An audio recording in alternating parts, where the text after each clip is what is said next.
আসসালামু আলাইকুম এভরিওয়ান, আমি Nowshin. Welcome back to my new blog. আশা করি আমার সকল আপুরা ভাইয়ারা যে যেখানে আছেন সবাই ভালো আছেন। তো শীতের সময় 8টা-9টা বাজলেই হচ্ছে রাত হয়ে যায়, যেহেতু শীত চলে আসছে। আর খুব বেশি খারাপ লাগতেছিল, এই প্রথমবার হচ্ছে রাতের বেলা মনে হয় বাসা থেকে বের হলাম। লং টাইম ছিলাম, টানা হচ্ছে শুটিং ছিল, 4টা গানের শুটিং শেষ করে আসছি মানিকগঞ্জ থেকে, জমিদার বাড়ি ওই দিক থেকে। তো লং টাইম আসলে অনেক দূর জার্নি করে এসে শুটিং করে শরীর অনেক খারাপ ছিল। দেন পরের দিন আসলে ঘুরতে বের হই, আর আমি আসলে ঘুরতে বের হইলে আমার ভাই বোন ওদেরকে খুব হাতে পায়ে ধরে রিকোয়েস্ট করে নিয়ে আসে, চল আমরা একটু ঘুরতে বের হই। তো আমার হচ্ছে মুড়িটা অনেক পছন্দ, কে কে ঝালমুড়ি খেতে পছন্দ করেন কমেন্ট করে জানাবেন। তো ঝালমুড়ি খেতে চলে গেলাম আমার বাসা থেকে অনেক দূরে। লং টাইম আসলে বাহিরেই ছিলাম, 8টা-9টা মানে হচ্ছে অনেক রাত হয়ে যায়। তো মুড়ি চা আমার খুব ফেভারেট, খেতে বের হয়ে গেলাম ভাই বোন সবাই মিলে। তো আসলে হাঁটতেছিলাম অনেকটা সময়, আর ভাল লাগতেছিল। আর সত্যি বলতে প্রথমবার আমার কাছে একটা টাকাও ছিল না, আমি একদম খালি পকেটে বের হয়েছি। তো সম্পূর্ণ আমার ছোট বোনের উপরেই গেছে। আমি ওকে বলছি যে আমার কাছে কোনো টাকাই নাই টোটালি, তো আমাকে বের হইতে হবে। তো আমি ব্যাগ, পার্স যেরকম ছিলাম ওইভাবেই বাসা থেকে বের হয়ে যাই। তো আসলে ফান করতেছিলাম, হাঁটতেছিলাম, কুয়াশা, অন্ধকার রাস্তা, তারপর হচ্ছে মানুষজনও দেখা যায়, চার দোকানে খেতে ভালোই লাগতেছিল।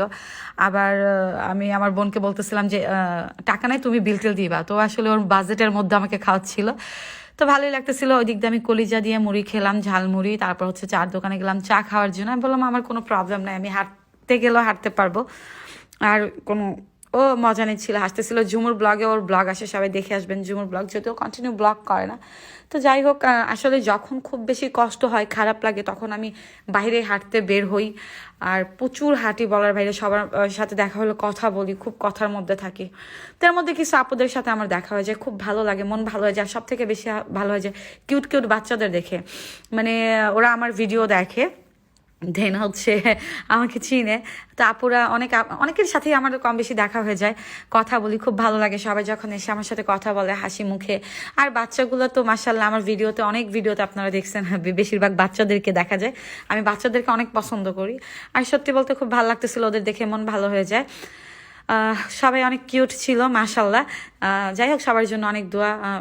মোমেন্টটা খুব ভালো যায়। তো তারপর আসলে আমরা চলে গেলাম যে চারুলতা ক্যাফেতে, যেখানে আসলে আমার অনেক গানের ভিডিও, তারপর নীলার আমার অনেক ভিডিও ছিল।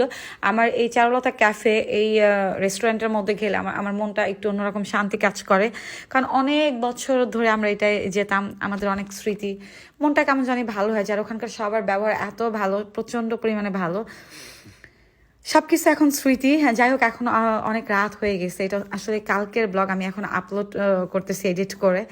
তো গল্প করতেছিলাম, সময়টা ভালো কাটলো। আর কুয়াশা, কোথায় কোথায় প্রচণ্ড শীত, কমেন্ট করে জানাবেন। আর শীতের মধ্যে কার কোন পিঠা খেতে ভালো লাগে অবশ্যই কমেন্ট করে জানাবেন, যদিও আমি এত পিঠা খাই না।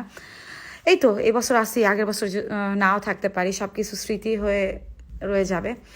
তো এইভাবেই ভাই বোন সবাই মিলে খুনসুটি করতেছিলাম, সময়টা পার করলাম। আলহামদুলিল্লাহ ভালো লাগলো, মাইন্ডটা একটু ফ্রেশ ছিল। সব কিছু নিয়ে যাচ্ছে সময়ের মতো, দেখতে দেখতে নতুন বছর চলে আসছে। সবার প্রতি অনেক অনেক দোয়া ও ভালোবাসা, যারা যে আমার ভিডিও দেখেন, আমাকে পছন্দ করেন।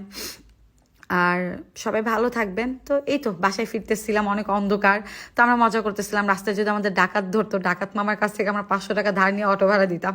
সো যাই হোক, এটা ফান ছিল। আর সত্যি বলতে আমি একদমই টাকা ছাড়া বের হয়েছিলাম, আমার কাছে একটা টাকাও ছিল না, মানে অল্প টাকার মধ্যে ঘুরে আসছি আমার বোনের উপরে, আর মনটা ভালো হয়ে গেছিল।